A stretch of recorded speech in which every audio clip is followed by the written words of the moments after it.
नमस्कार, टीवी9 बिहार झारखंड पर आपका स्वागत है। आपके साथ मैं हूं भविष्य त्यागी। बिहार की सियासत में सबसे बड़ा सवाल ये खड़ा हुआ है इस वक्त कि क्या जेडीयू और आरजेडी के बीच ठन गई है, क्योंकि जिस तरह से आरजेडी कोटे के मंत्री और उनका जो आवाज बयान टूट कर सामने आ आया रही था है। उसके क्या बीच बोल रहे समझ में नहीं आ रही उस बात। सब के बीच जो है सवाल खड़े हुए थे, क्योंकि शिक्षा मंत्री के बयान को लेकर विवाद हुआ था और उसमें कहीं ना कहीं एक विरोधाभास दोनों ही पार्टियों के नेताओं के बीच सामने आया था। एक बार फिर से आपको बता दें, अब जो आरजेडी के राष्ट्रीय उपाध्यक्ष है उन्होंने नीतीश सरकार पर निशाना साधते हुए सरकार को लंगड़ी सरकार बता दिया। सुनिए क्या कुछ कहा है आरजेडी के राष्ट्रीय उपाध्यक्ष ने। उसके बाद रिएक्शन भी आपको सुनवाएंगे, क्या कुछ प्रतिक्रिया आए हैं और चर्चा को आगे बढ़ाएंगे। तो हम पूरा भरोसा और विश्वास दिला सकते हैं कि आगे आने वाले दिनों में जरूर होगा। अभी की जो तेजस्वी यादव की स्थिति है वो पूर्ण सरकार में नहीं है।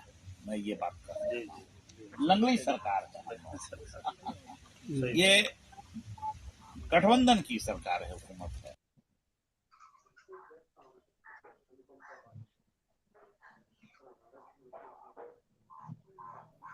तो आपको बता दें, तेजस्वी यादव को डिफेंड करते हुए उदय नारायण चौधरी ने कहा कि अभी वो पावर में पूरी तरह से नहीं है, जब पावर में आएंगे तो स्थिति कुछ बेहतर होगी।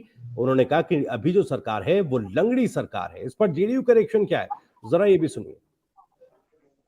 वर्तमान में नेता हैं, पहले उनकी राजनीति में आत्मा जनता दल में था, तो वो विधानसभा अध्यक्ष भी रहे थे। तो ये अपने दल के नेतृत्व को ही चुनौती दे रहे हैं ना। महागठबंधन बना जिसमें राष्ट्रीय जनता दल महत्वपूर्ण भूमिका में है, और उस पार्टी ने जो फैसला लिया, उनके नेता ने जो फैसला लिया, वो एक लंगड़ी सरकार का वही बोल रहे हैं। तो इसका मतलब आप पार्टी के अपने राजद के नेतृत्व पर ही, लालू जी और तेजस्वी यादव के नेतृत्व पर ही सवाल खड़ा कर रहे हैं। मुबारक हो आपके समझ का माननीय उदय नारायण चौधरी जी, जो अपने दल के नेता को ही कटघरे में खड़ा कर। से उनका क्या तात्पर्य है ये वही बता सकते हैं। पर एक बात मैं ज़रूर स्पष्ट कर दूं कि जो लोग लंगड़ा शब्द को कमज़ोरी का प्रतीक मानते हैं, ये गलत सोच है। अगर आप सोचते हैं कि आप लंगड़ी बोल के सरकार को कमज़ोर कहने की आप बात कर रहे हैं, तो ये सोच गलत है। कुछ लोग शारीरिक तौर पर संभवतः सामान्य मनुष्यों की तरह सक्षम नहीं हो, पर उनकी ताकत को कम आंकना और उसको उदाहरण के तौर पर अपने निजी स्वार्थ के लिए इस्तेमाल करना उचित नहीं है। तो राजनीतिक प्रतिक्रियाएं भी आपने सुनी, किस तरह से अब इस पूरे मामले पर जो है डैमेज कंट्रोल करने की कोशिश की जा रही है। लेकिन सवाल यही कि तकरार अब इस तरह से जो है बयानों में भी सामने आने लगी है, और आगे महागठबंधन का नतीजा क्या होगा बिहार में, इसी पर होगी चर्चा। कुछ खास मेहमान हमारे साथ जुड़ रहे हैं। परिचय में एक बार आपका करा दूं, डॉक्टर राजीव सिंह हैं हमारे साथ, political analyst. Professor doctor Sushil Kumar ji, वरिष्ठ पत्रकार हमारे साथ जुड़ रहे हैं। सैयद मोहम्मद अनवर हुसैन साहब आरजेडी से हैं। विनोद शर्मा जी बीजेपी से। सैयद सुफियान जी आरएलजेपी से हमारे साथ जुड़ गए हैं। सभी मेहमानों का टीवी9 बिहार झारखंड पर बहुत बहुत स्वागत है। अनवर हुसैन साहब, आपसे चर्चा की शुरुआत कर रहा हूं। सर, महागठबंधन में जिस तरह की ये बयानबाजी हो रही है, आप सहयोगी दल हैं मौजूदा सरकार में, और जिस तरह की बयानबाजी हो रही है सर, मुझे बहुत ज्यादा तो अनुभव नहीं है राजनीति का कि बहुत ही कई दशकों का अनुभव हो, लेकिन मौजूदा अनुभव के आधार पर मैं कह सकता हूं कि इस तरह की बयानबाजी जब कोई गठबंधन सरकार चलती है मैंने नहीं देखी सर। हरियाणा को भी मैं लगातार कवर करता हूं। हरियाणा में भी गठबंधन की एक सरकार चल रही है। एक सरकार की लाइन होती है, उसी पर सब आगे बढ़ते हैं, सरकार चलती है। ये सब क्या हो रहा है सर? अनवर हुसैन खान साहब, जैसा कि आपके राष्ट्रीय उपाध्यक्ष कह रहे हैं, भाई जिस सरकार में है उसी को लंगड़ी बता रहे हैं।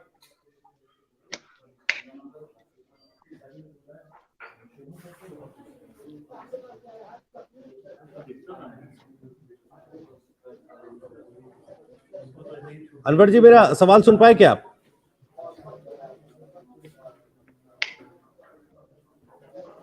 अनवर जी, मेरी आवाज सुन पा रहे हैं?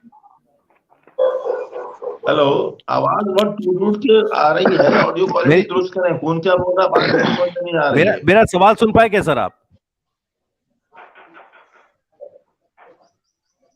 आवाज टूट टूट के आ रही है, बिल्कुल बात समझ में नहीं आ रही। कौन क्या ठीक बोल है रहा है। अनवर हुसैन खान साहब, मैं अनुरोध करूंगा थोड़ा सा आप अगर अपना एरिया चेंज कर लें, क्योंकि जिस जगह आप इस वक्त प्रेजेंटली मौजूद हैं वहां पर थोड़ा नेटवर्क इशू हो सकता है। तो अगर थोड़ा आसपास कहीं जहाँ बेहतर नेटवर्क कनेक्टिविटी हो, अगर वहां से आप कनेक्ट करें तो ज्यादा बेहतर होगा, ज्यादा बेहतर नहीं, तरीके से आप वाईफाई हमारी हमारे बात सुन लगाओ, पाएंगे। वाईफाई कोई प्रॉब्लम नहीं है। ब्रिज किशोर साहब, मेरी आवाज वाईफाई आपको कोई प्रॉब्लम मिल नहीं, पा रही है वाईफाई क्या? ब्रिज लगा हुआ है। किशोर जी को जेडीयू से जुड़ गए, कनेक्शन टूट गया। सैयद मोहम्मद अनवर हुसैन साहब, मैं एक बार क्वेश्चन रिपीट कर देता हूं आपके लिए। सवाल यह है कि जिस सरकार में आरजेडी सहयोगी दल है, उसी सरकार को आरजेडी के राष्ट्रीय उपाध्यक्ष लंगड़ी सरकार बता रहे हैं। इस पर आपकी पहली प्रतिक्रिया चाहूंगा सर।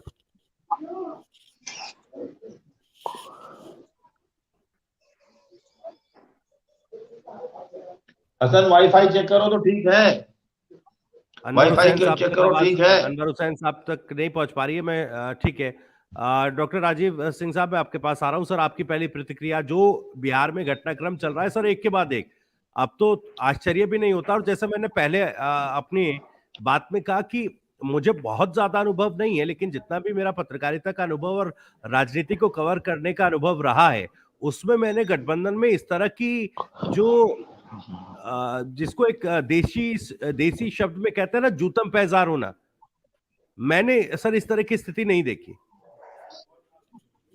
नहीं, बिल्कुल देखिए, गठबंधन धर्म का एक पालन होता है। जिस हिसाब से आरजेडी और जेडीयू की तरफ से बयानबाजी हो रही है जब से सरकार बनी है जी अगस्त से, तब से मुझे लग रहा है कि जो कई बार बयानबाजी दिया जा रहा है, जैसा कि हम उदाहरण देख सकते हैं, सुधाकर सिंह द्वारा लगातार बयानबाजी की जा रही है। और अभी तक इतने दबाव के बाद जब नीतीश कुमार ने जब ओपन खुलेआम जब प्रेस कॉन्फ्रेंस में कहा कि उनकी पार्टी को एक्शन लेना चाहिए, तब जाके नोटिस दिया गया। और नोटिस की भी आप भाषा देखिए, ऐसा है कि सुधाकर सिंह जो कई बार उन्होंने आपत्तिजनक मतलब शब्दों का इस्तेमाल किया था, उनके खिलाफ आपने अगर पत्र देखा होगा, उसमें क्या भाषा है कि प्रिय सुधाकर जी, आप कृपया स्पष्टीकरण दीजिए कि आप पे कार्रवाई क्यों नहीं होना चाहिए। तो मैं ये कह रहा हूँ कि देखिए, ये जो गठबंधन की सरकार जो है, जैसे आपने हरियाणा के बारे में बताया, वहां भी सरकार चल रही है, इस तरह की बयानबाजी नहीं हो रही है। और जिस हिसाब से देखिए, ये सारी जो राजनीति है ना, ये आरजेडी के लोग जो चाहते हैं, वो चाहते हैं कि किसी तरह तेजस्वी यादव को जल्द से जल्द वो सीएम बने। तो अगले चुनाव में जो है, जिस तरह से हम देख रहे हैं कि यात्राओं में जो है, इस हिसाब से जेडीयू की जो पार्टी की जो हाल है, एंटी इनकम्बेंसी जो है, कहीं ना कहीं ऐसा ना हो कि वो आरजेडी को झेलना पड़े। जी तो आरजेडी वाले चाहते हैं, लालू यादव का भी सपना है, वो बीमार रहते हैं, वो चाहते हैं कि उनके जल्द से जल्द इनको कुर्सी मिले। और जब से भाजपा अभी 2 सदस्यीय अभी कार्य समिति की बैठक हुई भाजपा की दरभंगा में, भाजपा ने ऐलान किया कि हम जेडीयू के साथ नहीं जाएंगे।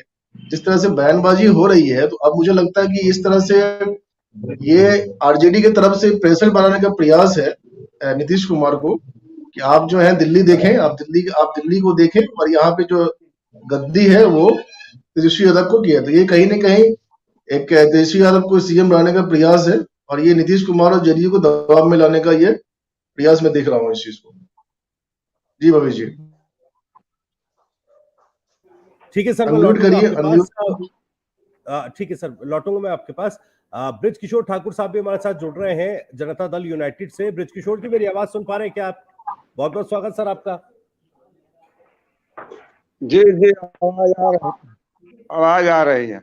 बिल्कुल सर, मेरा सीधा सवाल है सर, एक दो मामले नहीं है सर। अब मैं फहरिस्त निकालूं क्या क्या हो रहा है घटनाक्रम, मेरा सीधा सवाल आपसे यह है कि आखिर इतनी फजीयत नीतीश कुमार साहब अपनी क्यों करा रहे हैं? जिस सहयोगी दल के साथ आप सरकार चला रहे हैं, वही पार्टी आपको कह रही है, देखिए लंगड़ी, आपकी सरकार को कह रही है लंगड़ी सरकार है।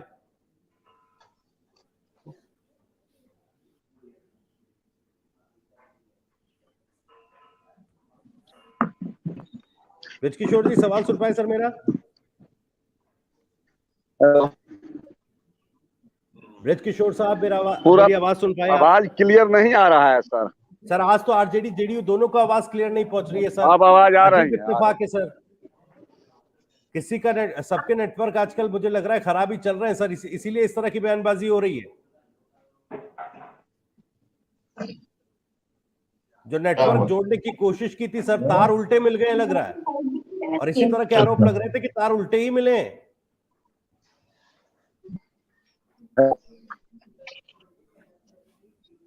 जी ब्रजकिशोर, अब आपको आवाज हमारा जा रहा है?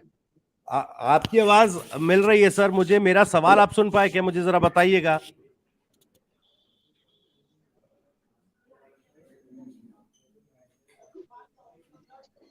जी ब्रजकिशोर जी, अनुरोध है नेटवर्क में जरा आइए, फिर कनेक्ट कीजिए।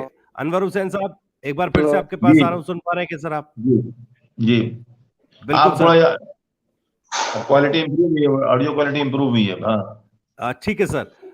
मेरा सीधा सवाल ये है, जैसे मैंने हरियाणा का भी उदाहरण दिया सर, जितना मुझे अनुभव है पत्रकारिता का और पत्रकारिता में राजनीति को कवर करते हुए, जितना मैंने देखा समझा है, सहयोगी दलों में जब गठबंधन सरकारें चलती हैं तो इस तरह की बयानबाजी होना ये दर्शाता है कि सब कुछ तो ठीक नहीं है। क्या प्रेशर पॉलिटिक्स आरजेडी की तरफ से की जा रही है? नहीं, देखिए, इसको आरजेडी की तरफ से कोई प्रेशर पॉलिटिक्स नहीं कर सकते हैं जी। बेसिकली जो स्टेटमेंट आया है वो किस कंटेक्स्ट में आया है उसको जानना बहुत इंपॉर्टेंट है। जी, मैंने चूंकि पूरा वो देखा नहीं है, इसलिए मैं किसी कंक्लूजन तक नहीं पहुंच सकता हूं। लेकिन बहरहाल मैं यही कहूंगा कि जब गठबंधन की सरकार है तो हमारे मित्रों को थोड़ा रिफ्रेंस से काम लेना चाहिए। लेकिन जब मुख्तलिफ पॉलिटिकल पार्टियां मिलकर गठबंधन की सरकार बनाती हैं तो उनके अंदर 100% एग्रीमेंट तो होता नहीं है, वो डिफरेंट पार्टियों में है। इसका मतलब ये कहीं ना कहीं उनके अंदर मतभेद है, और कभी कभी वो मतभेद उभर के सामने भी आता है। लेकिन इसका मतलब कहीं नहीं है कि पार्टी में बहुत कोई ज्यादा सर, जितना मैं समझ पाता हूँ, एक कॉमन मिनिमम प्रोग्राम तो होता है ना, एक कॉमन मिनिमम प्रोग्राम तो होता है ना जिस पर सहमति बनती है। अगर कॉमन मिनिमम प्रोग्राम भी ना हो तो फिर ऐसे गठबंधन का क्या औचित्य है, मैं समझना चाहूंगा। दूसरा, आपने कहा कि इसको इस तरह से ना देखा जाए। आप कंटेक्स्ट की बात करें, अगर कोई व्यक्ति, और कोई छोटा मोटा व्यक्ति नहीं सर, राष्ट्रीय उपाध्यक्ष अगर सरकार को लंगड़ी सरकार बता दें तो जरा मुझे कंटेक्स्ट समझाइएगा कि जो सरकार को लंगड़ी सरकार नहीं कहा है, उन्होंने 2-3 दिन की परिस्थिति में कहा है कि हमारे डिप्टी चीफ मिनिस्टर पटना में नहीं है, इस सरकार को काम ठीक से नहीं हो रहा है। असल हर आदमी का एक अपना अपना डिस्कोर्स होता है और उसकी डिस्कोर्स बात करने का तरीका अलग होता है। वो बात किस मायने में कहना चाह रहे थे, किस मायने में चले गए कह के, इसको भी देखना पड़ता है। और हम समझते हैं कि जो बहुत ही इंटेलिजेंट जो पत्रकार होते हैं वो चीजों को समझ लेते हैं कि बात कहने वाला कौन है और क्या कहना चाह रहा है। जी, तो स्टेटमेंट को ट्वीट ना किया जाए ना, स्टेटमेंट को गलत माने निकाला जाए। आप समझा दीजिए।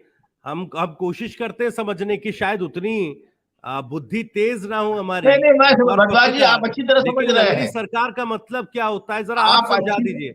लंगड़ी सरकार का मतलब है कि आजकल 2-4 दिन सरकारें काम थोड़े बहुत, वो अपने किसी जो उनके बीच लोग खड़े होंगे उनको समझा रहे हैं, कुछ काम नहीं हुआ, वो कह रहे होंगे तस्वीर ये नहीं है इसलिए काम नहीं हो पाया जी, उसको लंगड़ी रूली बता के चले गए। वो भाभी सर जी, एक बार आप क्लिप चला दे दोबारा से।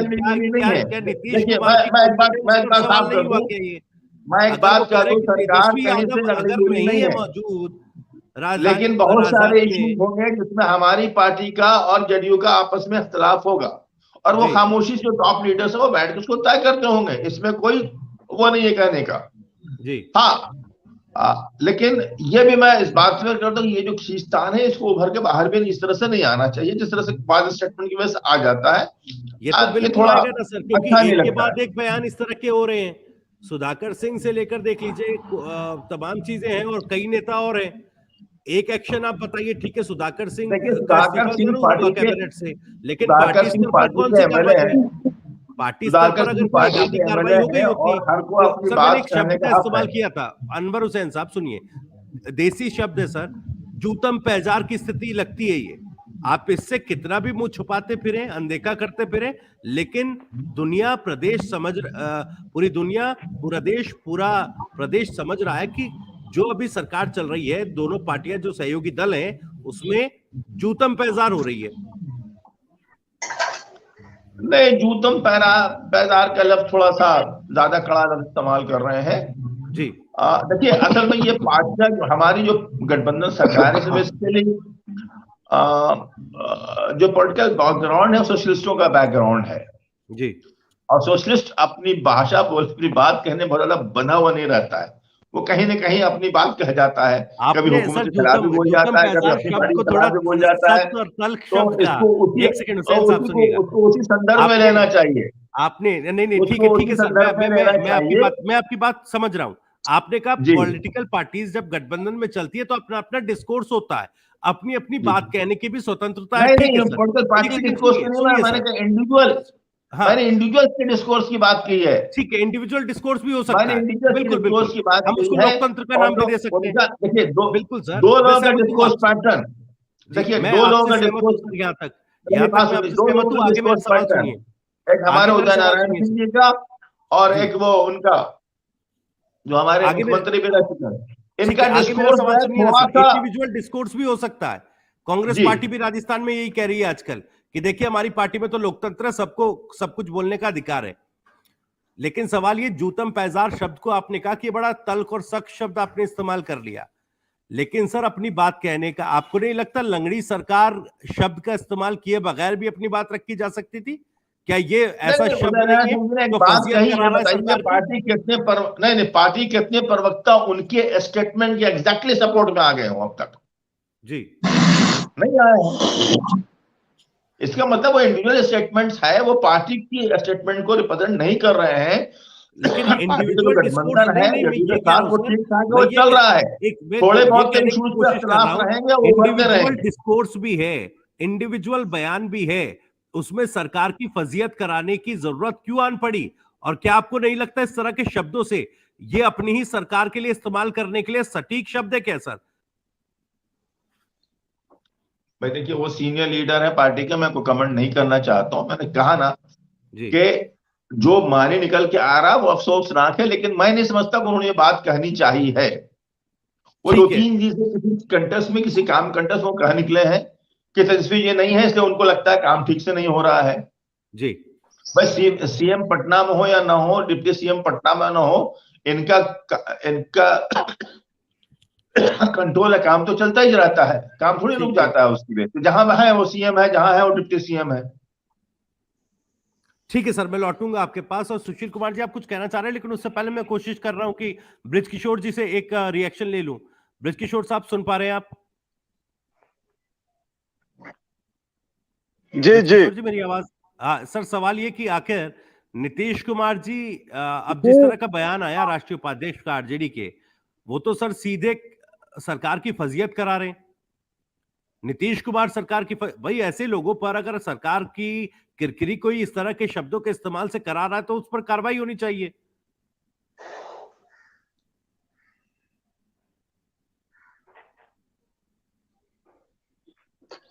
सबसे पहले तो आपको बहुत बहुत धन्यवाद। जो छोटे छोटे न्यूज भी आप एकत्रित करके हम लोगों को बुलाते हैं और हम लोग से जवाब लेते हैं। सबसे पहले जो बयान दिए हैं उनके बारे में पहले समझना जरूरी है। जी वो समझाइए सर, राष्ट्रीय लंगड़ी सरकार का मतलब जनता आप भी दल समझाइए। के राष्ट्रीय उपाध्यक्ष हैं, लेकिन कैसे व्यक्ति हैं? अभी जो बिहार में राजनीतिक भूचाल है वह सिर्फ कुर्सी पकड़ने के लिए भूचाल है। उसमें कुछ शिखा बुद्धि करके कुछ खंडित करने का एक षड्यंत्र चल रहा है। आप तो देखिएगा, हमारे पार्टी के वरिष्ठ नेता उपेंद्र कुशवाहा जी को सरल स्वभाव में, सरल भाषा में आदरणीय मुख्यमंत्री जी ने कह दिया कि उपेंद्र जी कई एक बार आए गए, रहना है रहें, जाना चाहते हैं जाएं। तो राष्ट्रीय जनता दल का अपना जो है से नियम कानून है, और उसके जो नेता, हम लोगों के गठबंधन के जो नेता हैं राष्ट्रीय जनता दल के, तेजस्वी जी, आदरणीय लालू जी, वो उनका फर्ज बनता है, कर्तव्य बनता है कि वो अपने उपाध्यक्ष को कैसे क्या सजा देंगे ना देंगे।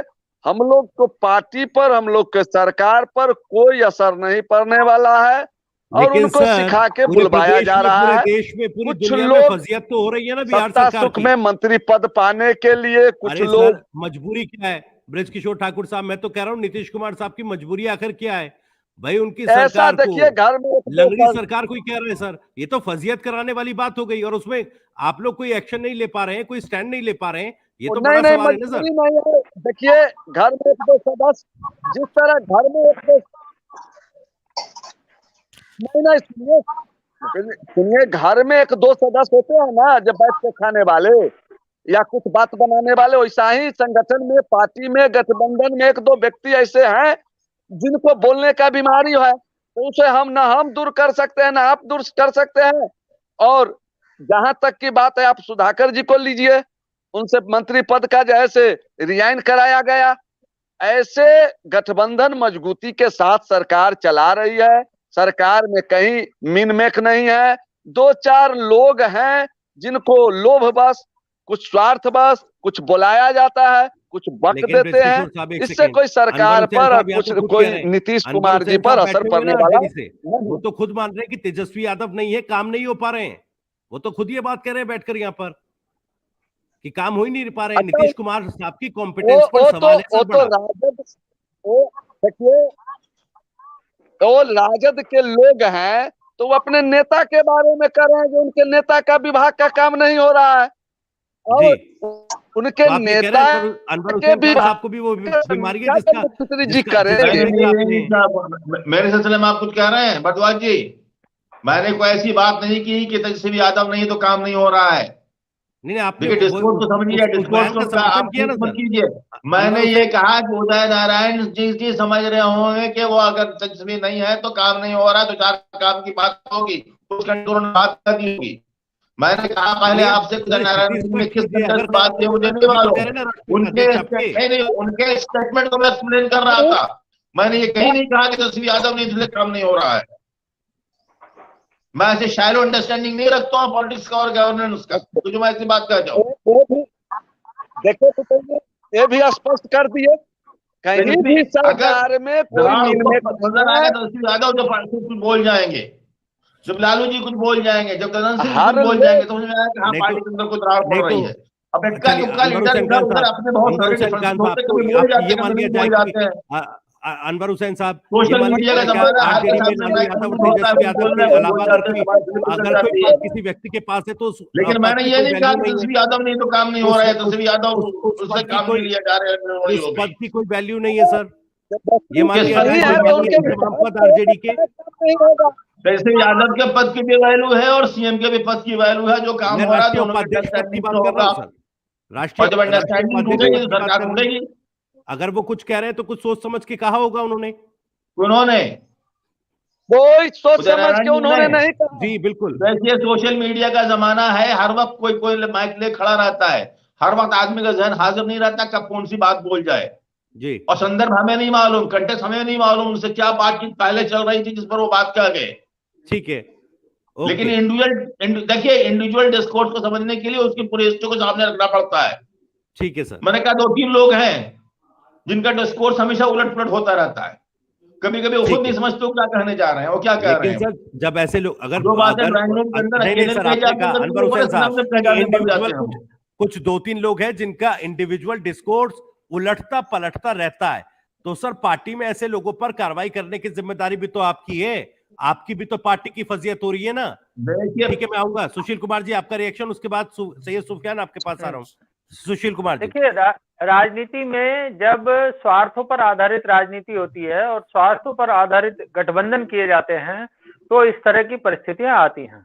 आपको ध्यान होगा ये जो दोनों पार्टियां मिलकर इस समय सरकार चला रही हैं, इन्होंने आम चुनाव जो लड़े थे वो एक दूसरे के खिलाफ लड़े थे, तो इसका मतलब विचारधारा दोनों की बिल्कुल विपरीत है। तो यहाँ स्वार्थों के आधार पर बीजेपी से गठबंधन तोड़कर इन्होंने आपस में गठबंधन किया।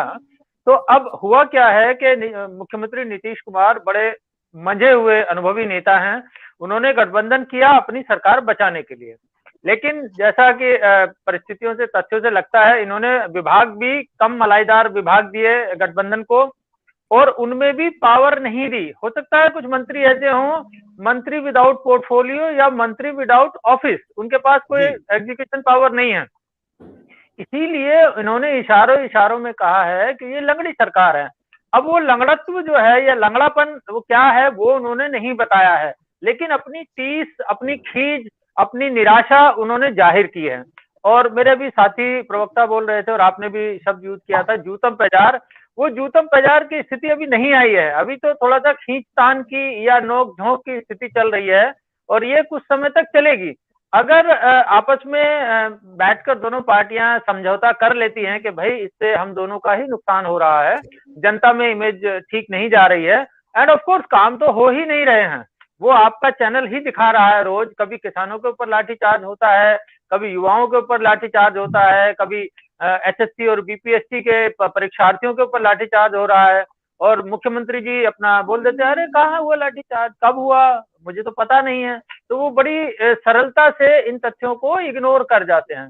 तो अब ये जो बयानबाजी आ रही है ये सब इसी बात का नतीजा है कि भाई हम लोग करें क्या, सरकार में भी आ गए, जनता कहती है हमारा ये काम कराओ, हमें ये ठेका दिलाओ, हमें ये पेट्रोल पंप दिलाओ, हमारा ये लाइसेंस कराओ, हमारा ये काम कराओ, इसकी भर्ती कराओ, उसका ट्रांसफर कराओ, और पावर है नहीं। तो इसीलिए एक तरह से इनडायरेक्ट मैसेज भी सरकार को दिया जाता है कि भाई हम हैं, हम कुछ कराओ, हमारे लिए कराओ, ताकि हम जनता अपने प्रतिनिधियों का जिनके हम चुनकर आए उनका कुछ काम कर सकें। तो ये अभी कुछ दिन चलेगा, और अगर यहाँ पर आपसी समझदारी से दोनों पक्ष मिलकर कुछ बीच का रास्ता नहीं निकालते हैं, तब फिर कुछ समय बाद जूतम पैजार की स्थिति आएगी और आप देखिएगा कि फिर ये आरोप लगेगा कि तुमने ये नहीं किया और हमने ये नहीं किया, और तब तक फिर स्थिति दोनों के पार्टियों के लिए खराब हो चुकी होगी, और नुकसान सत्ता पक्ष को ही हो रहा है इस समय, ये आप नोट करें। ठीक है, आप ये कह रहे हैं कि सत्ता की मलाई जो है उसमें भागीदारी थोड़ी कम मिल रही है और उसकी ये पूरी लड़ाई है। हालांकि अभी ये किस्तान है, जूतम पैजार तक भी स्थिति आएगी, लेकिन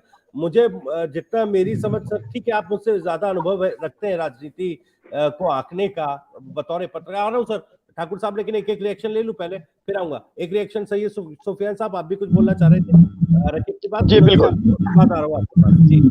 मैं ये कहना चाह रहा था कि देखिए जहाँ पे अति महत्वाकांक्षी होकर के कोई भी गठबंधन की जाए ना, वहां पे नौबत यही आती है। पहले हमारे मुख्यमंत्री जी जो थे उन्होंने भाजपा से गठबंधन इसलिए नहीं तोड़ा कि उनकी सरकार वहां गिर रही थी, क्योंकि भाजपा से उनका 17 साल 18 साल का रिलेशन रहा और काफी संयम तरीके से दोनों ही पार्टी दोनों को सहयोग करके और बिहार में एक स्थिर सरकार चल रही थी जी। आपने एक बार और देखा था 2017 में भी गठबंधन में गए थे और कुछ महीनों के बाद टूट करके फिर दूसरी तरफ आ गए, कुछ 1 साल या 1.5 साल ऐसे ही कुछ चला था।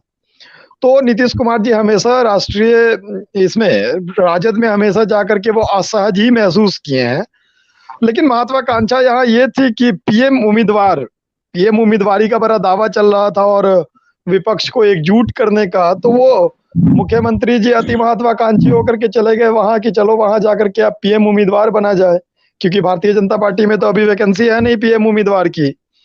और अभी जो वहां बिहार में तत्काल परिस्थिति ये है कि पीएम उम्मीदवारी का तो पता नहीं, लेकिन सीएम उम्मीदवारी छीनने के लिए आदरणीय उप मुख्यमंत्री जी के जो भी सिपाही हैं सारे लगे हुए हैं कि भैया नीतीश कुमार जी को उतार करके और तेजस्वी यादव जी को वहां बिठाया जाए। और ये घटनाक्रम आप भी समझ रहे हैं और हम भी समझ रहे हैं, क्योंकि ये आप भी देख रहे होंगे, बयानबाजी से आपको भी समझ में आता है। हर दूसरे दिन आरजेडी के नेता बोलते हैं कि अरे अब तो बस तेजस्वी यादव जी का राज तिलक होने वाला है, बस खरमास खत्म हुआ राज तिलक होगा। तो ऐसी चीजें हैं, या चाचा कब बैठाएंगे कुर्सी पे, चाचा कब जाएंगे दिल्ली, ऐसी चीजें चलती रह रही हैं। तो ये महत्वाकांक्षा अति महत्वाकांक्षी होकर के जो चीजें हुई है उसका हट जाना एक दिन सरकार भी भुगते है कि बिहार में बहुत बड़ा बदलाव आने वाला है। और ये बात हम लोग और हमारी पार्टी, हमारे राष्ट्रीय अध्यक्ष आदरणीय पशुपति कुमार पारस जी भी जो भारत सरकार के मंत्री है वो भी बहुत दिन से कह रहे हैं, और सारे लोग का यही है कि बिहार में बदलाव तो देखने को मिला है, क्योंकि नीतीश कुमार जी असहज होकर के काम नहीं किए हैं आज तक। हम लोगों ने देखा है, उन्होंने सरकार अपने तरीके से चलाया है और मैं हमेशा से बोलता रहा, इसलिए मैं बोलता भी हूँ कि जवाबदेही नीतीश कुमार जी की है, क्योंकि नीतीश कुमार जी ने अपने हिसाब से बिहार चलाया है 17 सालों में, कभी भी किसी के दबाव में नहीं चलाया। लेकिन अभी वो बहुत असहज महसूस कर रहे हैं, अपने आप को बहुत दबे हुए महसूस कर रहे हैं। एक तो तीसरे नंबर की पार्टी बन गई उनकी बिहार में, जनादेश बहुत कम हो गया, ऊपर से दबाव जो है एक बड़ी पार्टी के साथ है, बिहार की जो बड़ी पार्टी है उसके साथ है, उसका दबाव उन पे अलग ही है। और दबाव का नतीजा है कि देख ही रहे हैं आप लोग, राजद की तरफ से कुछ और बयानबाजी है, जेडीयू की तरफ से कुछ और बयानबाजी है। लेकिन इन सब घटनाक्रम के बीच अगर आप देखें तो बिहार की जनता का एक बहुत बड़ा नुकसान हो रहा है। और जब ऐसा ही कोई चीजें चलती है और दोबारा ये जनता के बीच में जाएंगे, आरजेडी और जेडीयू की गठबंधन अगर रह भी गई, क्योंकि रहेगी तो नहीं उतने दिन, लेकिन अगर सौभाग्य ऐसा बनता है कि कभी ये दोनों साथ में जाएं तो अब जनता इन पे विश्वास नहीं करेगी। क्योंकि किसी भी राज्य के लिए बहुत बड़ा दुखदायक पल वो होता है कि उनकी सरकारें हर 6 महीना बाद गिर जाती है या आरोप प्रत्यारोप की सरकार बन जाए, जहां जनता के कामों से कोई मतलब नहीं है। शिक्षा मंत्री जी बयान देते हैं, उस पे जदयू का अलग स्टैंड हो जाता है, जदयू का बयान आती है उस पे आरजेडी का अलग स्टैंड हो जाता है। अब आरजेडी ने लंगड़ा लूला पता नहीं क्या क्या सरकार को बता ही दिया है। सुधाकर जी का भी मैंने बयान देखा, अभी बैठ के मैं देख ही रहा था सारी चीजों को। वो बता रहे थे कि नीतीश कुमार जी कुर्सी छोड़ ही नहीं रहे हैं, आज कुर्सी छोड़ दे कल सीएम बन जाएंगे हमारे तेजस्वी जी। तो सारा ऐसा ही माइंड सेटअप है, सारे लोग अति महत्वाकांक्षी हैं और बिहार में सत्ता भोगी बने हुए हैं सब। बिहार की जनता से या बिहार की आम जन समस्या जो भी है उससे कोई भी मतलब नहीं है। सुशील कुमार जी ने जो कही कि भाई देखिए सत्ता की मलाई और इसको लेकर ये लड़ाई, ठीक है विनोद शर्मा जी आपका रिएक्शन। देखिए 3 महत्वपूर्ण बातें हैं जी। अभी जो बयान आया है वो बहुत पुराने नेता हैं राजद के, पहले प्रदेश अध्यक्ष भी रह चुके हैं, विधानसभा अध्यक्ष रह चुके हैं, मंत्री रह चुके हैं, अभी राष्ट्रीय उपाध्यक्ष हैं। और इस तरह के राष्ट्रीय उपाध्यक्ष का बयान पहले शिवानंद तिवारी जी की भी आया है, उसके बाद जगता बाबू का भी आया है, याद कीजिए प्रदेश अध्यक्ष जी का, और लगातार मंत्रियों का आ रहा है। तो देखिए इसलिए ये चूंकि गठबंधन सहज नहीं है, ये मेल नहीं है दोनों गठबंधन में शुरू से, चूंकि जदयू लगातार लंबे समय तक भाजपा के साथ रह करके बिहार में विकास का काम किया और भाजपा ने हर जगह उनको मदद किया, हर स्तर पर मदद किया, सम्मान दिया। ठीक है, कहीं राज्य हित में हम प्रश्न करते थे, हमारे अध्यक्ष करते थे, राज्य का विकास जहां विरुद्ध होता था, जहां लॉ एंड ऑर्डर की बात होती थी, सुझाव जरूर देते थे, दबाव बनाते थे। लेकिन ऐसी परंपरा भाजपा में नहीं थी कि कोई अपशब्द बोले, मुख्यमंत्री को कड़े शब्द बोले या उनको बार बार टॉर्चर करने की स्थिति आए, ऐसी कभी स्थिति नहीं बनी। लेकिन चूंकि देखिए अभी तक तो ये बहुत कम हो रहा था, इसलिए कि राजद के लोग डरे हुए थे कि भाजपा की ओर कहीं नहीं भाग जाए। लेकिन अब तो दरवाजे बंद हो गए, स्पष्ट कर दिया हमारे राष्ट्रीय महामंत्री ने कि अब कोई सूरत में हम जदयू के साथ समझौता नहीं करेंगे। तो ये खतरा मुख्यमंत्री पर और ज्यादा बढ़ने वाला है, जो है तो अब शब्दों का अब झड़ी लग जाएगा कुछ दिनों में। और हमें लगता है कि जो आज उदय नारायण चौधरी जी ने कहा अपने कार्यकर्ताओं जो भी बैठे हुए थे कि तेजस्वी जी को मुख्यमंत्री बनने दो, स्पष्ट कर रहे थे कि अभी पावर नहीं है, लंगड़ी सरकार है, नहीं कर पा रहे। तो पूरी तरह से इंतजार में उपेंद्र कुशवाहा जी जो बोल रहे हैं उनके नेता कि डील की बात बताइए, राजद से क्या डील हुई है। जो जगता बाबू कह रहे थे कि आप कुर्सी छोड़ दीजिए, आपने तय किया था, तो शिवानंद तिवारी कह रहे थे कि आप मेरे साथ चलिए आश्रम में, और अभी ये भी वही बात बोल रहे हैं।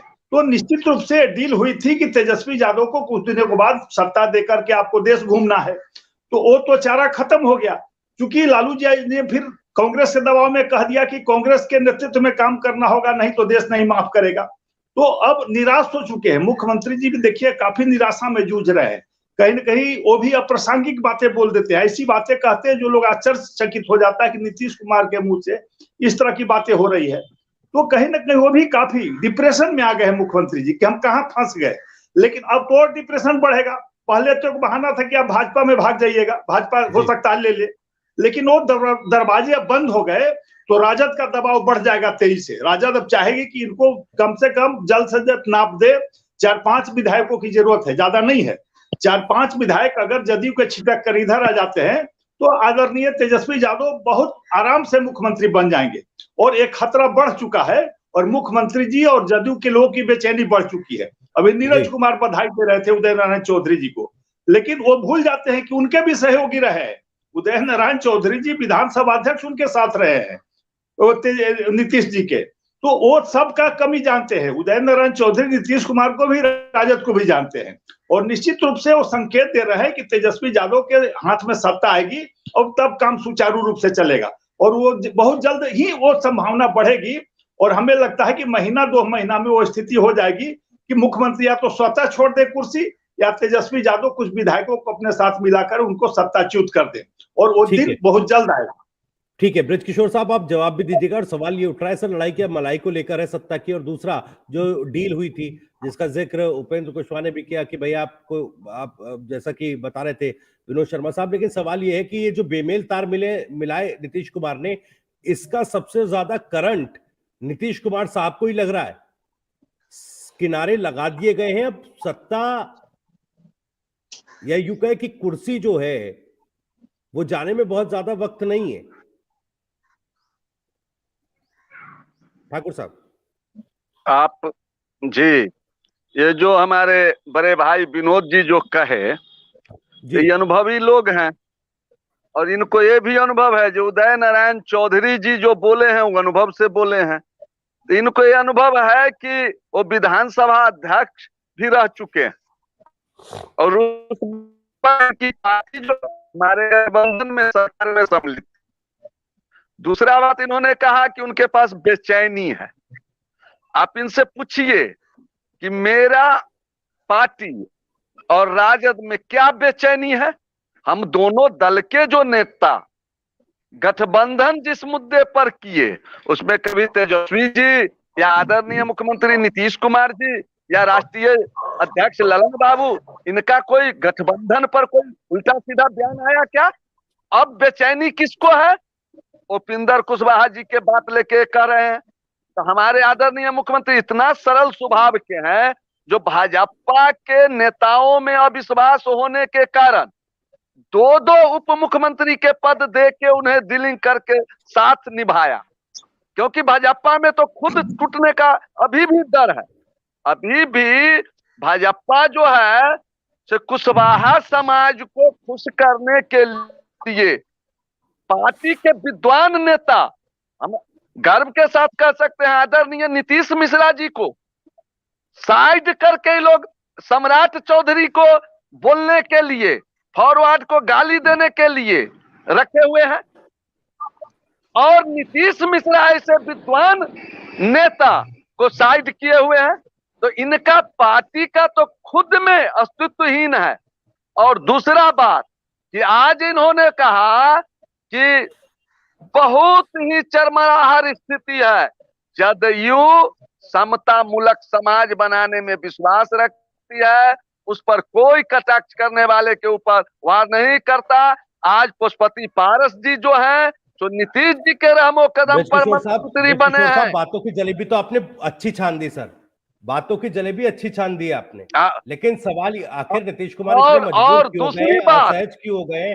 सवाल उसका जवाब दीजिए। आ रहा हूँ, एक लेके आ रहा हूँ, सुशील जी और विनोद जी। एक सेकंड, एक मिनट। विनोद भाई को जब इतना अनुभव है कि तेजस्वी जी को 5 ही विधायक मिल जाए तो सरकार बन सकती है, तो ये अपना में से 5 को अति बंधक देना दे विधायक और बना दे। 30 दिन को है तो ये अपने विधायक देखिए सरकार कैसे बना लेते हैं। वहां न तेजस्वी जी में बेचैनी है, न आदरणीय मुख्यमंत्री नीतीश कुमार जी में बेचैनी है, और नीतीश कुमार जी पहले ही उसने कह दिया है, जिस वक्त राष्ट्रपति के लिए भाजपा वाले लोग जो हैं, जो उनको उम्मीदवार बनाना चाह रहे थे, उस वक्त भी नीतीश कुमार जी घोषणा कर दिए थे कि हम राष्ट्रपति के उम्मीदवार नहीं हैं, हम पार्टी को सृजन करेंगे, हम पार्टी को आगे बढ़ाएंगे। आज भी उन्होंने घोषणा कर दिया कि हम विपक्ष को मजबूत करेंगे, हम प्रधानमंत्री के दावेदार नहीं है। ये लोग अपने मियां मिट्ठू अपने खीर पका रहे हैं, माई से ज्यादा मौसी के चिंता ये लोग कर रहे हैं। धरफर के बिया कनपट्टा में सिंदूर। इन्होंने कहा हमारे एक छोटे भाई सम्मान है, जो बिहार में बहुत बड़ा बदलाव होने वाला है। वास्तव में बदलाव होने वाला है 2024 में, बहुत सारे सांसद का जो है घर खाली होने वाला है। राजद और जदयू के गठबंधन को देखते हुए जो और होगा, नहीं जो होगा ठीक है, वो जो होगा वो तो समय बताएगा सर। अब इसमें भविष्यवाणी करने की क्या जरूरत है? लेकिन अब ये तो आरोप प्रत्यारोप चलते रहेंगे, ठीक है। लेकिन सवाल ये उठा है, जो नीतीश कुमार साहब की मजबूरी, जैसा कि वो कहा गया था कि 40 में 40 जीतेंगे। जी, इतने दबाव में नीतीश कुमार साहब ने पहले कभी नहीं काम किया, ये बात आई इस चर्चा में। अब ये दबाव और इस पर क्यों नहीं बोल पा रहे? आप कह रहे देखिए नीतीश कुमार साहब ने गठबंधन को लेकर तो कुछ नहीं बोला या न बोलने की मजबूरी नीतीश कुमार साहब के सामने आ गई है? ठीक है, सुशील कुमार जी कुछ रिएक्ट करना चाह रहे हैं, उसके बाद एक एक करके आऊंगा सर। राजीव जी से देखिए मैं यहाँ पर मैं नीतीश कुमार जी के बारे में ब्रजकिशोर जी एक सेकंड, सुशील कुमार जी आपके पास आ रहा हूं, बोलिए। देखिए यहाँ नीतीश कुमार जी के बारे में हमें एक बात ध्यान रखनी चाहिए कि वो बड़े मंझे हुए नेता हैं जी, और वो किस तरह से गठबंधन करके सामने वाली पार्टी को बाहर कर देते हैं और खुद सरकार में बने रहते हैं। सरकार कैसे जादू वो करते हैं और उनकी सरकार चलती रहती है, गठबंधन किसी के भी साथ कर लें लेकिन वो मुख्यमंत्री बने रहते हैं जी। तो मेरा ये मानना है कि उनकी सरकार के ऊपर कोई भी खतरा नहीं है। फर्क अब जो जिस स्टेज पर वो आ गए हैं, कुछ समय पहले तक उनका नाम की चर्चा हो रही थी कि प्रधानमंत्री के दावेदार होंगे, लेकिन जब 2014 के बाद माननीय नरेंद्र मोदी जी प्रधानमंत्री बन गए और तो अब वो उस रेस से बाहर हो गए। एक संभावना और बनी थी जब राहुल गांधी अपनी यात्रा लेकर पहुंचे थे और उनको इनवाइट किया गया था कि आप यात्रा में शामिल होइए, तो नीतीश कुमार जी ने उसको मना कर दिया। तो अब ले देकर नीतीश कुमार जी के पास राष्ट्रीय राजनीति में जाने का विकल्प मुझे लगता है कि नहीं है या वो इच्छुक भी नहीं है। तो अब सहारा बचता है कि अपने प्रदेश में ही वो अपनी सरकार चलाएं, अपनी चौधराहट हमारे प्रदेश में चलता रहे। और चूंकि उनका इतना लंबा करियर है राजनीति में और इतना अनुभव है, वो इतने मेरा कहना चाहिए कि बड़ी शालीनता के साथ दल बदल करवा देते हैं सामने वाली पार्टी को, क्योंकि वो तो खुद मुख्यमंत्री बने रहते हैं। तो हम ये नहीं कहेंगे कि उन्होंने दल बदल किया, सामने वाली पार्टी का दल बदल हो जाता है और उनकी सत्ता चलती रहती है। तो संभावना इस बात की भी है कि अगर कहीं उन्हें ये दिखता है कि तेजस्वी यादव उनके विधायकों को तोड़कर सरकार बनाने की चेष्टा करें, तो ऐसा ना हो कि तेजस्वी यादव का फिर से खेला गड़बड़ा जाए, क्योंकि ये तो तय है कि नीतीश कुमार जी सत्ता में बने रहना चाहते हैं और इसीलिए इस तरह के छोटे छोटे बयानों को वो इग्नोर कर रहे हैं, जिसको हम कह रहे हैं कि बेशर्मी है या मजबूरी है। मजबूरी नहीं है अब, क्योंकि वो इस अवस्था में आ गए हैं। वो कह रहे हैं कि जब तक सत्ता चल रही है उसके बाद देखा जाएगा, रिटायरमेंट है। तो इसलिए उनकी कोई मजबूरी नहीं है। He is taking it so coolly, बड़ा नॉर्मली वो ले रहे हैं। आप कहते हैं हम तो सरकार में हैं, हमारा क्या कोई उखाड़ रहा है, क्या कोई बिगाड़ रहा है। वो स्थिति जो कहते हैं ना सर, फजियत वाली स्थिति। देखिए अगर हम राजनीति की आज की राजनीति को देखें रियलिज्म के नजरिए से, तो सबको ही ऐसा ही हो रहा है सब जगह, सिवाय एक आध दो पार्टी के। अगर हम आदर्शवाद की बात करें तो आदर्श स्थिति में ये जरूर उनकी फजियत हो रही। बिल्कुल राजीव जी, मैं आपके पास आ रहा हूँ। दो विषय है सर, राष्ट्रीय राजनीति की तरफ रुख करना, 2024 की तरफ देखना, वो तो चीजें चल ही रही थी साथ साथ, और इसी बात की जल्दी कहीं ना कहीं तेजस्वी यादव आरजेडी को भी थी कि भाई जल्दी से जाए चाचा जी और तेजस्वी यादव कुर्सी संभाले। अब ऐसे में सवाल ये उठ रहा है आरजेडी की तरफ से जो बयानबाजी हो रही है, एक तो जैसे सुशील कुमार जी बता रहे कि वो जो स्कोप थे राष्ट्रीय राजनीति के वो थोड़े बंद हुए हैं क्या, एक तो ये, और अगर वो बंद हुए हैं तो क्या वाकई आरजेडी जिसकी तरफ से जो बयानबाजी हो रही है वो बैकफायर भी कर रही है क्या? क्योंकि देखिए जो एक सुशासन बाबू वाली इमेज थी, अब लंगड़ी सरकार आप कह दोगे और तमाम चीजों पर सवाल उठाने लगोगे, तो वो सुशासन बाबू वाली जो इमेज थी वो तो सर उस पर तो यूं कहिए नीतीश कुमार क्लीन बोर्ड होते दिखाई दे रहे हैं। नहीं बिल्कुल, देखिए जिस प्रकार जिन्होंने, जैसा कि सुशील जी ने कहा कि नीतीश कुमार देखिए बहुत ही मजे हुए राजनीतिज्ञ हैं और पिछले इतने वर्षों से लगातार वो सरकार चला रहे हैं और सपोर्ट से चला रहे हैं। और मैं आपको बताऊं त्यागी जी, चाहे वो आरजेडी के साथ हो चाहे वो भाजपा के साथ हो, यहाँ के लोग कहते हैं कि वो जो चाहते हैं वो वही होता है। वो कहने के लिए है कि कोलैबोरेशन है, लेकिन आप जो अपॉइंटमेंट है, आप चीफ सेक्रेटरी है, डीजीपी है, सेक्रेटरी है, नीतीश कुमार के परमिशन के बिना आप नहीं बना सकते हैं। तो ये तो मैं कहता हूँ कि टैलेंट है, ये तो नीतीश कुमार का टैलेंट है कि हम आपसे सपोर्ट तो ले रहे हैं, जो अंतिम निर्णय हमारा होगा। तो जहां तक आपका जो प्रश्न है, देखिए आरजेडी में बेचैनी इसलिए बढ़ रही है कि पहले ये तय था कि जो है कि नीतीश कुमार जो है थोड़े समय के बाद केंद्र की ओर रुख करेंगे और जो सत्ता जो राजपाट है वो तेजस्वी यादव को दे देंगे। जिस हिसाब से जो है एक अनार 100 बीमार वाली बात चल रही है, केसीआर यहाँ पे आए थे, बड़े जोर शोर से आए थे, उन्होंने इनवाइट भी नहीं किया। राहुल गांधी का जो श्रीनगर में जो अभी आज जो आयोजन वहां भी नीतीश कुमार की तरफ से जो केंद्र में जाने की जो उनकी योजना है वो तो नहीं दिख रहा है। और मैं बताऊं, बिना सत्ता के आप कुछ नहीं कर सकते हैं। तो नीतीश कुमार जो है उनका फोकस इस बात पे रहेगा कि आप कम से कम पीएम तो बहुत दूर की चीज है, आपके जो विपक्षी दल के हैं वो आपको स्वीकार नहीं कर रहे। कम से कम जो बिहार की जो मुख्यमंत्री की कुर्सी है वो बचे रहे। लेकिन आरजेडी में ये बुखलाहट है कि वो जल्द से जल्द छोड़े, वो जल्द से जल्द मौका दें। और मैं त्यागी जी एक चीज देख रहा था, मुझे ऐसा लग रहा था कि यहाँ जो है आरजेडी और जेडीयू वर्सेस भाजपा के प्रवक्ता साथी बैठे हैं। तो मुझे लग रहा था कि इन लोगों में बहस होगी, आरजेडी और जेडीयू वाले एक तरफ होंगे और भाजपा के प्रवक्ता साथी एक तरफ होंगे। लेकिन मैं देख रहा था कि आरजेडी और जेडीयू के प्रवक्ता आपस में उलझ रहे थे। तो ये इससे नहीं नुकसान किसका हो रहा है? सारी जो लड़ाई है वो मुख्यमंत्री पद की है, लेकिन नुकसान तो इसे बिहार की जनता का हो रहा है ना। गठबंधन आप कैसा गठबंधन चला रहे हैं? आप नीतीश कुमार से देखिए, वहां पे बच्चों की पिटाई हो रही है। नीतीश कुमार से कुछ पूछा जा रहा है कि ये हो गया, बच्चों की पिटाई होगी, उनको कुछ मालूम ही नहीं है। अच्छा, हम पता करते हैं, हम पता करते हैं, पता करते हैं। तो सरकार किस तरह इस तरह से जो है आपसे जो है, तो आपने जो शब्द इस्तेमाल किया जूतम पैजार, अभी वो बिल्कुल सही कह रहे हैं। अभी वो शुरू नहीं हुआ है, अभी थोड़े दिन में शुरू होने की संभावना है। अभी आप देखते जाइए, अभी धीरे धीरे वो हो जाएगा। इसलिए है कि ओवरऑल जो भी हो, इसमें नुकसान जनता का हो रहा है, बिहार की जनता का हो रहा है। शासन कोई भी करे, राजनीति होनी चाहिए, राजनीति अपनी जगह है, बिहार की जनता के लिए भलाई होना चाहिए, मेरा ये कहना है। ठीक है सर, चूंकि अंतिम पड़ाव में है, मैं 30 सेकंड के लिए सुफियान साहब और विनोद जी आपके पास आ रहा हूं, उसके बाद में आरजेडी और जेडीयू का रिएक्शन लूंगा आखिर उसमें। ठीक है सुफियान साहब, 30 सेकंड जल्दी से अपनी बात पूरी कीजिएगा। जी बिल्कुल। देखिए, मैं बताना चाह रहा हूँ, यहाँ पे कुछ साथी हमारे बोल रहे थे कि काफी टाइम से सत्ता में है नीतीश कुमार जी। बिल्कुल ठीक है, साइकिल अगर चलती है तो 2 पहियों से चलती है। आप इतिहास पलट के देख ले कि 17 साल सत्ता में बने रहे, तो 15 साल भाजपा के साथ बने रहे, क्योंकि भाजपा का सपोर्ट उनको अच्छा मिला। इसलिए आपने और हमने, सबने, पूरी बिहार की जनता ने और पूरे देश ने देखा है कि आरजेडी के साथ जाकर के उनका ज्यादा दिन नहीं चला, सरकार उनको बदलनी पड़ी। तो उस टाइम में ये था कि भाजपा का साथ उनको मिल जाता था। आज लेकिन उनके लिए एनडीए में हमारे शीर्ष नेतृत्व ने तय किया है कि भाई जगह नहीं है उनके लिए, तो उनको इस चीज का हर्जाना भुगतना होगा। और बाकी बात विधायक तोड़ना नहीं तोड़ना तो वो समय बताएगा, और एमपी का सीट किसको कितना आ रहा है वो भी समय बताएगा। बृज किशोर जी, अभी आकलन करने का मतलब नहीं बनता है। और राष्ट्रीय की बात आज जहां तक आती है, राष्ट्रीय रुख करने की, तो वहां पे राष्ट्रीय रुख करने के लिए आपके पास पहले जनादेश भी होना चाहिए। आपके जनादेश कंटिन्यू बिहार में गिर रहे हैं, आप तीसरे नंबर की पार्टी हो गए हैं बिहार में। आप क्या जाकर के रुख करेंगे, राष्ट्रीय रुख करेंगे और कहीं और की बात करेंगे? पहले आप जिस प्रदेश में 15 साल शासन किए हैं वहां लगातार आप डिक्रीजिंग ऑर्डर में हैं, इंक्रीजिंग ऑर्डर में नहीं है, जो आप राष्ट्रीय नेतृत्व की बात करते हैं या किसी ऐसी चीजें की बात करते हैं। ठीक है, 30 सेकंड विनोद जी आप अपनी बात रखिएगा। 30 सेकंड सर।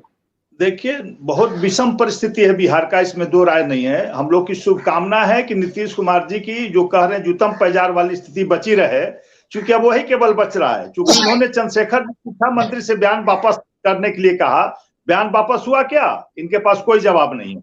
इसी तरह से लगातार अटैक हो रहे हैं। मैंने कहा ना कि अटैक और तेज से बढ़ेंगे, क्योंकि भाजपा ने पूरी तरह से पल्ला झाड़ दिया कि इनसे कोई लेना देना नहीं, कोई गठबंधन नहीं। अब राजद शेर की तरह आक्रमण करेगा, वो जान गया कि भाग कहां जाएगा। और किसी दिन देखिए कि चूहे का वो निवाला अपने आप खा जाएगा। और वो मुख्यमंत्री लाख ये कह ले कि विधायक भाजपा क्यों भेजेगी भाई, वो सक्षम है 5 विधायक लेने में। राजद के लोग हैं विधायक जदयू में, तो आप निश्चिंत रहिए, विधायक उसको वहीं से पूरा हो जाएंगे। और नीतीश जी का सपना भी यही पूरा हो जाएगा। मुख्यमंत्री पद से जो उनको सम्मान मिलना चाहिए था वो बचा हुआ मिल जाएगा। और प्रधानमंत्री का तो सपना सपने रह गया, क्योंकि वो था भी नहीं संभावना। राष्ट्रपति का उम्मीदवार जदयू के लोग बनाते थे, भाजपा ने कब उनको बनाया? वो तो खुद उपराष्ट्रपति में अपनी नाम की प्रस्ताव चर्चा करवा दिए थे, प्रधानमंत्री में चर्चा करवा देते हैं, लेकिन अपनी वास्तविक स्थिति नहीं देखेगी। कभी अपने दम पर बिहार में सरकार नहीं बनाई, लोकप्रियता भाजपा के बदौलत आपकी हुई। आपने क्या किया है? जो भाजपा ने सहयोग किया उसी कारण विकास हुआ है। आपको अपने कभी राजद के कंधे पर, कभी भाजपा के कंधे पर चढ़कर सवारी करते रहे, लेकिन देखिए वो सवारी का समय आ चुका है, जो अब सवारी छोड़नी होगी आपको। और इज्जत बचाने के लिए आप तेजस्वी यादव को सत्ता सौंप दे, भतीजे को, क्योंकि भतीजे से जो प्रश्न किया था छोड़ने के समय आज भी काम है कि वो भ्रष्टाचारी है। लेकिन आप उनके गोद में बैठे हुए जानकर कि भ्रष्टाचारी के साथ है, तो क्या आशा रखते हैं? आपको निश्चित रूप से सजा मिलेगी। बिहार की जनता के साथ जो आपने ठगी किया है बार बार, उसकी सजा का अंत आने वाला है। ठीक है, अनवर हुसैन साहब 30 सेकंड है सर, चर्चा खत्म हो रही है। अनवर हुसैन साहब 30 सेकंड आपके पास। अगर किसी व्यक्ति के, किसी नेता के इंडिविजुअल डिस्कोर्स से गठबंधन की, सरकार की इमेज पर फर्क पड़ता है, फजीयत होती है, तो क्या ऐसे नेताओं पर कार्रवाई नहीं होनी चाहिए क्या?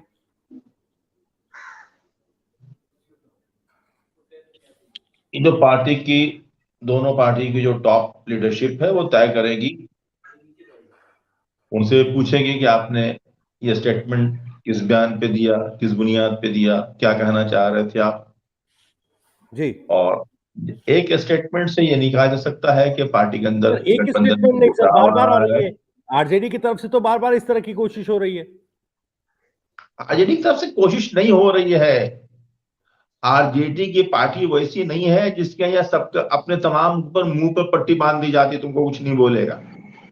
लेकिन सर उसमें ठीक है, मैं वही तो बात कर रहा हूँ ना सर, सरकार की फजीयत हो रही है तो उस पर ब्रेक लगाने का जहाँ जो बात होती है बोल जाती है। हाँ, एक कंट्रोल का मशवरा उनको दिया जाता है कि चीजें उस तरह से न कहें कि हमारा ये जो इक्विवेलेंस है वो बिगड़ जाए। जी ठीक है सर, ओके ओके, आपकी बात आ गई। ठीक है, फाइनल कमेंट बृजकिशोर साहब। देखिए, अनवर हुसैन खान साहब तो कह रहे हैं कि हाँ, इस तरह से बातें तो नहीं कही जानी चाहिए, वो ये बात मान रहे हैं, लेकिन कार्रवाई नहीं करेंगे, भले फजीयत होती रहे। भले नीतीश कुमार साहब जो उन्होंने इतने सालों में सुशासन बाबू की एक इमेज बनाई थी, भले ही वो धूमिल हो जाए, लेकिन कार्रवाई नहीं होगी। बृजकिशोर साहब, ऐसा कोई बात नहीं है। बोलिए बोलिए सर। देखिए, नीतीश जी किसी को दंडित करने के लिए नहीं और किसी को डिस्टर्ब करने वाले नेता नहीं है जी। आप यह बात जानते हैं। और हमारा जो है पार्टी का अपना नियम कायदा अलग है। हमारे पार्टी के जो ठीक है सर, जितने नेता हैं वो अपने नियम पर चलते हैं, नियम का पालन करते हैं। और हमारे जो सवाल है, आदरणीय मुख्यमंत्री है वो देश के नेता हैं कि भाई किसी को दंडित करने का कोई औचित्य नहीं है, उनका किसी तरह का मंतव्य ऐसा नहीं है, लेकिन सवाल सरकार की फजीयत को लेकर है सर। आखिरी comment Sushil ji, 10 second sir, 10 second में पूरी। देखिए, यहाँ अभी हमने बात किया था, यहाँ स्थिति राजनीति में आदर्शवाद और व्यवहारवाद के बीच का मामला है। नीतीश बाबू ने सुशासन बाबू की तरह से राज किया, वो एक आदर्श स्थिति थी, उनकी एक आदर्शवादी इमेज बनी रही। इतने लंबे समय राज करने के बाद अब उनकी हालत बिल्कुल बुरी हो रही है। न आसमान से गिरे खजूर में उठ के बीजेपी का साथ छोड़ दिया और नई पार्टी का साथ ले लिया। नई पार्टी तेजस्वी यादव की पार्टी बड़ी एग्रेसिव है, बड़ी उग्र है और बेचैन हो रही है सत्ता में आने के लिए, मलाई खाने के लिए। मगर वो ये नहीं देख रहे हैं कि उनका मुकाबला किससे है। नीतीश कुमार जी से मुकाबला है, सामने वाला कोई भी हो मुख्यमंत्री नीतीश जी को रहना है। अब यहाँ पर व्यवहारवाद आ जाता है कि नीतीश जी का व्यवहारवाद ये कहता है कि सत्ता में बने रहो और मलाई खाते रहो, जो कुछ कह रहा है छोटी मोटी चीजें उनको इग्नोर करते रहो, क्योंकि तेजस्वी यादव के सामने भी एक मजबूरी है, वो भी सरकार नहीं छोड़ सकते। भाई आज सरकार में है तो गाड़ी बंगला नौकर चाकर सब कुछ मिला हुआ है, ऐशो आराम पूरा है। विपक्ष में जाकर बैठ जाएंगे तो फिर वही सड़क पे जाके टेंट गाड़ना पड़ेगा, धरना प्रदर्शन करना पड़ेगा। तो इसलिए नीतीश बाबू का व्यवहारवाद ये कहता है कि सामने वाला पार्टी कितना भी रोष प्रकट करे, खींचम तान करे, नोक झोंक करे, मेरी सरकार चलती रहेगी। इसलिए वो इस चीज को बिल्कुल इग्नोर कर रहे हैं। अब हम चाहे ये कहें कि मजबूरी है या देखिए, जिस तरह से बेमेल गठबंधन हुआ, विचारधारा उसे अलग, उसके लिए कहा जाता है कि भाई गलत तार मिल गए, गलत तार जुड़ गए। अब करंट भी लगना स्वाभाविक है, करंट भी लगेगा। मजे की बात है कि विन विन सिचुएशन है दोनों पार्टियों के लिए। वो लंगड़ी बोले, लूली बोले, खराब बोले, लेकिन मंत्रालय की मलाई तो खा ही रहे हैं ना। और नीतीश बाबू को कोई फर्क पड़ता नहीं कि चलो तुम्हारी वजह से मेरी मुख्यमंत्री तो चलता रहा है और आगे भी चलता रहेगा। तो जब तक नए इलेक्शन होने हैं, जब तक ये कुछ कार्य करें विकास के बिहार की जनता के लिए। ओके सर, ओके, समय समाप्त हो गया सर। फिलहाल के लिए बहुत बहुत शुक्रिया सर, ये सुफियान साहब, अनवर हुसैन साहब आपका बहुत बहुत शुक्रिया, बृजकिशोर जी, सुशील कुमार जी आपका भी बहुत बहुत शुक्रिया, तमाम मेहमानों को जो हमारे साथ जुड़े। फिलहाल खैर एक खींचतान की स्थिति तो बिहार में महागठबंधन सरकार में बनी हुई है। अब ये खींचतान जो है जूतम पैजार तक पहुंचेगी, यह स्थिति संभल पाएगी, इस पर हमारी नजरें बनी रहेगी। आप भी हमारे साथ बने रहिए और बिहार झारखंड की और भी तमाम खबरों को जानने के लिए सब्सक्राइब कीजिए TV9 बिहार झारखंड को। नमस्कार।